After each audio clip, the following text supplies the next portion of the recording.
Welcome back into GoPSUSports.com here with redshirt freshman and outside hitter Jalen Penrose. Jalen, how's it going? Good, how are you? Jalen, so National Co-Freshman of the Week, how's it feel to get that honor? Well, it's really nice. To be honest, I really didn't know that I got it. And so I guess it's a nice asset to know that I've been noticed for a good performance, I guess. And that performance was 19 kills in that 5-set thrilling win here at Rec Hall. Last Saturday, you had 19 kills. How have you meshed into the starting lineup, and how does it feel to see the results? It's nice.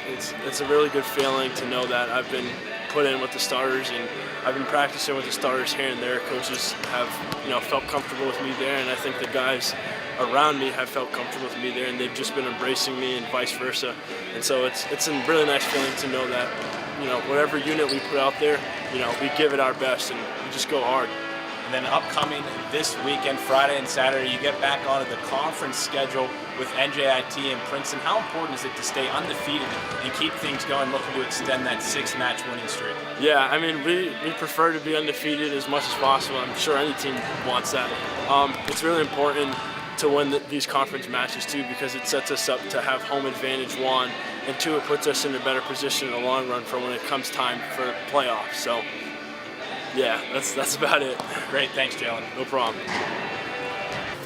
Another day, another meeting here with head coach of the Penn State men's volleyball team, Mark Pavlik and Pav. Huge, thrilling 5-set win over Ohio State, a non-conference one, but still over a ranked opponent now. 6 straight matches you guys have won.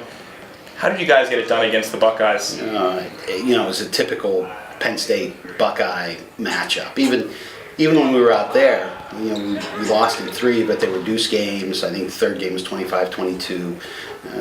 So it was a similar type of match. And I just think Aaron Russell kicked it into an All-American gear in games 2, 3, 4, and 5. Anytime, the stats show him hitting 448 or whatever he hit for the match. But when you back out his first game where he hit negative, he hit 750 through games 2, 3, 4, and 5. And it wasn't like Ohio State didn't know we were going to set him. Aaron's playing at a pretty good level right now. And now you've got Matt Seifert, I think, fully entrenched back from the injury. And he did some things, even though he didn't get very many sets offensively. I thought he controlled the net. Case in point was match point. For those that saw it, their big jumping middle, Sean Heron, got the ball in a perfect set. Took a swing, and Seif made a move with his hands that you would expect the fourth-year guy to make.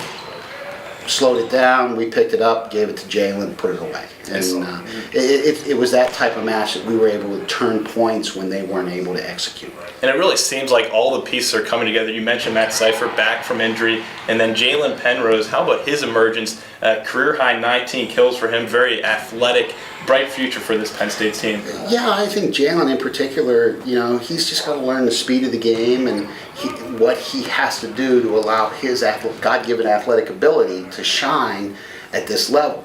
He's not facing 5'11" blockers in front of him anymore.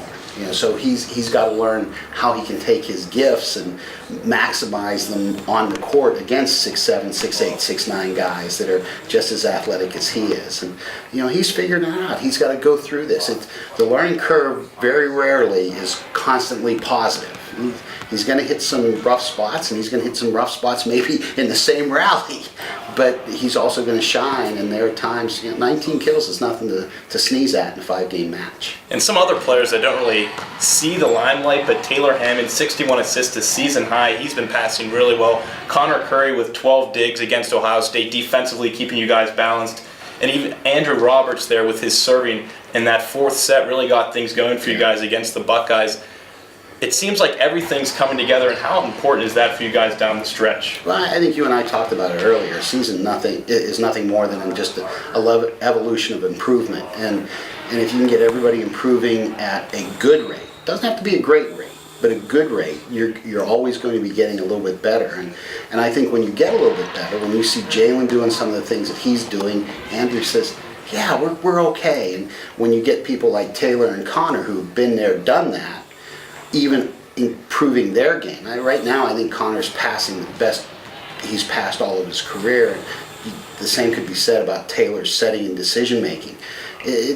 It feeds the team confidence, and guys can't wait to get back out on the floor, whether it's for practice or, especially when it's for somebody in a different uniform. So I think we're in a very good point now. I think the big question, the big challenge I have is to keep them reined in a little bit.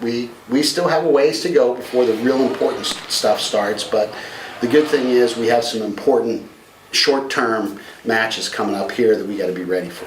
And that's against Princeton Friday night and NJIT Saturday night, South Gym at Rec Hall, 2 conference matches. So what does it mean for you guys to continue the success in conference play in the EIVA? Well, the EIVA tournament goes to the team that wins the regular season championship, and we've been fortunate enough to host it for quite a while, and we're not ready to give up hosting yet. And I think it goes back to what we've talked about many times about playing on the road versus playing at home. I would love to have the conference championship here, to where our guys can stay in their routine and play in their gym in front of their fans. And I think that's the real crux of our next 7 or 8 matches, or however many we have left. They're all EIVA matches. We got to take care of business in the EIVA, and we got to make sure that if people want to win the EIVA championship and head to the NCAAs, they've got to come through University Park. Great, thanks for the time, Coach Pav. Friday and Saturday, Princeton, NJIT here at the South Gym at Rec Hall. For GoPSUSports.com, I'm Tyler Feldman.